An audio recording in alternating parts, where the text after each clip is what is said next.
C'est au cri de mort à l'Amérique que plusieurs centaines d'Afghans ont recommencé à manifester aujourd'hui dans plusieurs localités, principalement à Bagram, autour de la base militaire américaine où des documents religieux, notamment des Corans, ont été incinérés dans la nuit de lundi à mardi, mais aussi à Jalalabad, à l'est de la capitale, où un millier d'étudiants bloquent les principaux axes routiers. À Kaboul aussi, deux manifestations distinctes, vous l'avez dit, l'une près du Parlement afghan, l'autre à proximité des installations de la force internationale de l'OTAN ici en Afghanistan, donc des camps militaires qui sont attaqués par des jets de pierre. Des journalistes et des photographes présents sur place ont aussi été visés.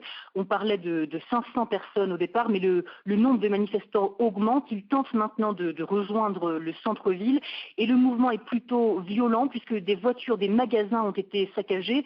On a aussi entendu des tirs tout à l'heure, des tirs venant des forces de sécurité afghanes.